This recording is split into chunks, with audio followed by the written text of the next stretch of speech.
So guys, important topic to bring up while working with any of Kyle's amazing crocodilians.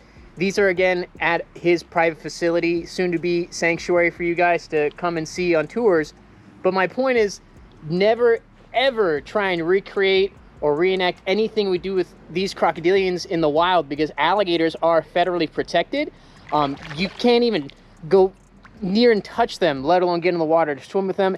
And that's how a lot of unfortunate incidents occur. It was when people try and feed wild alligators or mess with wild alligators. So what we're doing here is to try and show the world how amazing these reptiles really are.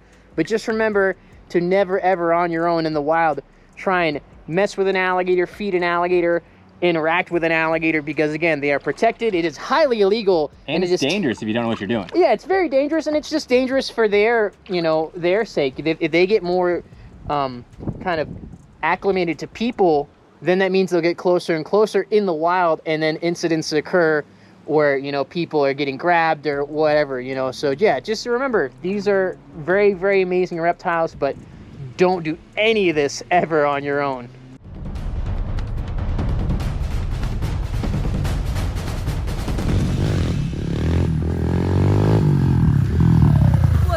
Welcome to another episode of Primitive Predators. So today we're back with the crowd favorite. We're back with Chubbs and Kyle. I mean, we're gonna get a little bit more of a Chubbs experience today, kind of working with them rather than just on land. So you want to tell people what we're kind of got planned for today? Yeah, we're thinking of just seeing if we can start initiating more of a encounter in the water with Chubbs. So we fed him the past couple days, so I thought he'd be calmer, but he obviously is still very food motivated. Yeah, we'll see how it goes. I mean, obviously he'll tell us what he's gonna be like, so we'll just take everything very slowly. Christian, do you have anything to add? I mean, a lot of people are terrified of big alligators, and I always tell people that first off, you shouldn't be terrified of any alligators. They fear us more than anything. But at this size, yes, he's potentially dangerous, but just as much so as a 3-foot alligator. And at this size, he's essentially a little bit slower, especially on land, versus like, let's say a 3-foot alligator, even to a 6-foot alligator. So what we're trying to get at is that it should be a little bit easier to work with a big alligator, especially in close quarters, especially in the water. So yeah, it'll be really interesting to see the behavior of Chubbs here when we're a little bit closer to him. Yeah, I mean, Christian, you're on his good eye and he can see you in there, so. Yeah, that's pretty cool. I mean, that he's not like super hyped up about a giant, thing being in his water, that being me. He's just very much in the normal response of getting hand-fed in a more calm basis, but we'll see if he'll come in the water. Oh yeah. He's definitely interested now. So let's see if he'll kind of hang out over here for me. Let's see. Give him some food. Nice. So I'm just trying to reinforce that I'm giving him food and I'm not the food. Come up. Come up. Nice. So at this point, this is great because there's a spot for somebody to get in the water over there. He's remaining pretty calm, but now I don't have any more food. So I'm gonna go over here and we have this great little sandbar to kind of work Chubbs on. And this is awesome for him as far as enrichment, keeping him very stimulated, and this is very new to him. And now Kyle's able to go down there, be on that side, and he's not getting too hyped up on anything, which is cool to see. Come on, bud. Come on. Hey, come on, He's bud. still locked down on Christian. He's like, I chased you out of my water. Come on, bud. Now he's breathing a little loud, so what's that telling you, Christian? He's just essentially getting a little more excited because one, there's food here, but now he's in the water. And like I said earlier, when he's on land, it's a lot harder for him to move because he's huge. So in the water, he's definitely got the advantage of being more buoyant. It's easier to move around, be more agile, and you can see he's just got some food, come back around, and reset. It's really neat. But the focus is definitely still on that feeding response normal, like give me the food, drop it in my mouth. Come on, bud. Let's get him over here so Christian can reset. And Christian, I'll throw you some rats. Okay. Ready? Yep. He's definitely getting worked up. One more? No, you're okay. So now you're gonna make contact with his tail, Christian. Yep. So now I'm just trying to get him used to the idea of us being in here with him and not so much of a food response. Sweet.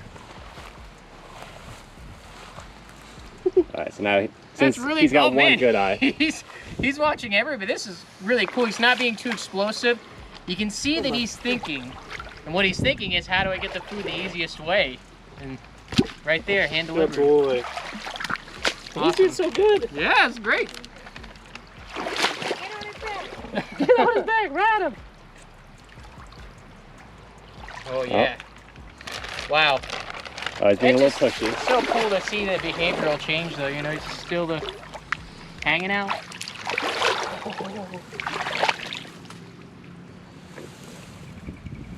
Let's see how he reacts to Christian touching his tail. Look, he does not care at all. He's still on food. And that's the beauty of it too, is we've been doing it so much on land that he's just essentially transitioning into the water. And this is even more of a safe space for this animal. So look at Christian laying on his tail. And all he is thinking about is when he's getting his next meal. And just taking Christian for a ride. Ready, bud? There you go. That's awesome. Yeah, Understanding the alligator's body behavior is a huge part of working with him. And right now, you can see he has no cares of me, and he could potentially spin around at any moment, but I'm trying to watch the positioning of his feet, watching his eyes, and he's going for the food. Come on, bub. Now he's like, Now Yeah, you're so on his now- good side. Now I'm on the good side. He sees me. Hey, So- just come back over. We're gonna bring him over and bring him up. Come up.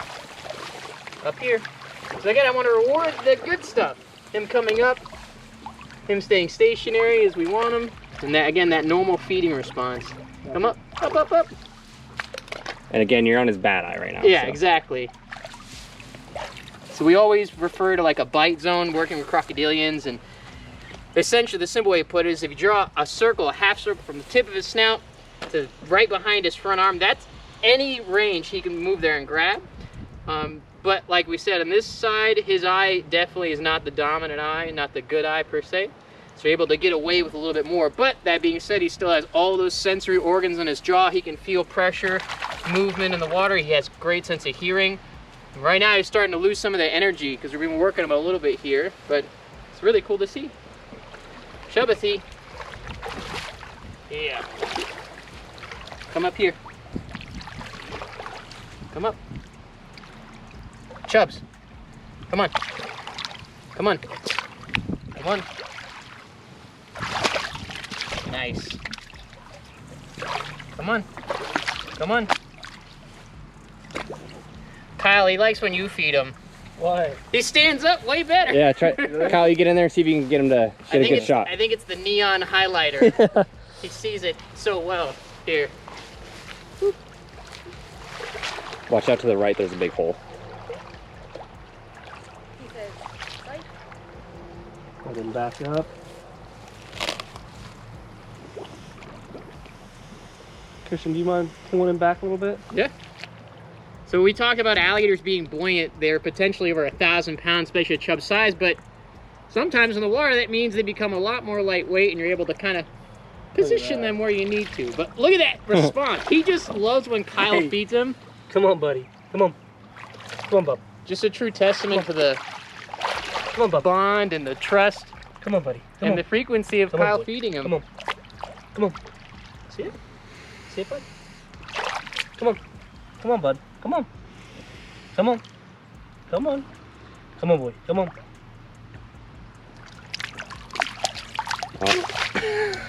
What was that, buddy? He's slowing down. Come on, bud. Come on. Come on, bud. Come on. Come on. Come on, bud. Come on. Come on. Come on. Come on. Good boy. Oh. Let's try this again. Come on.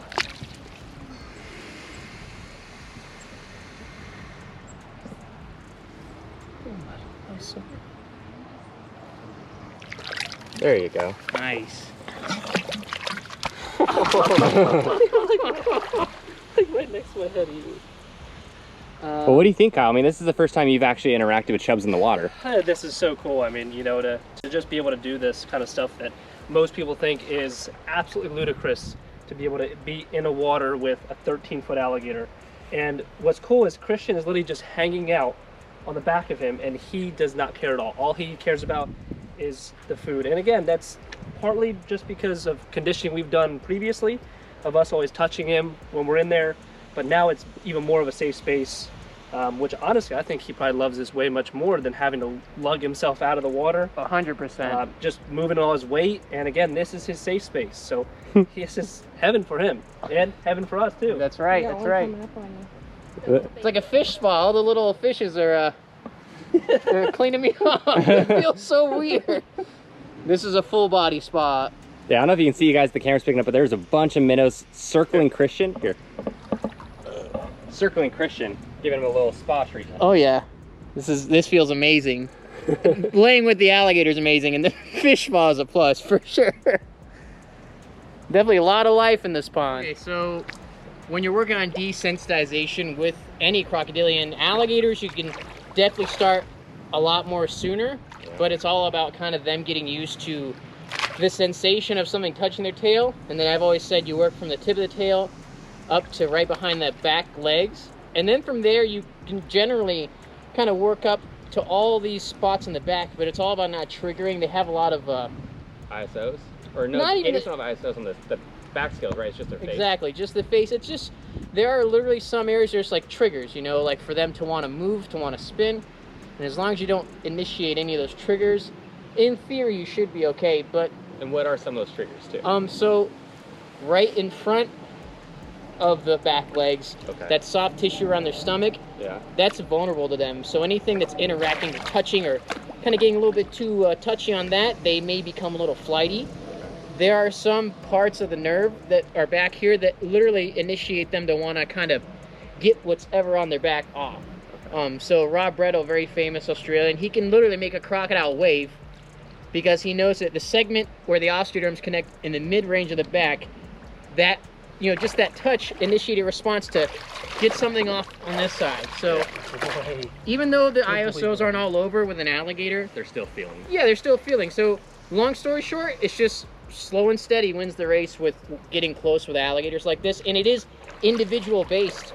Chubbs is a great demeanor and personality for this kind of training, versus there's some alligators you would never be able to try this kind of stuff with just because of the alligator they are. There's some crocodiles you could probably do this with because of the individual. So like Kyle said, all the years of previous feedings and conditioning and training that goes into this. So it's not just like you jump in one day and you can hug on them. This has definitely been a long road to an awesome goal, you know. As we saw with the Nile trio. Oh yeah. The Nile pair was fine, but the Nile trio, the second I touched her, she spun around.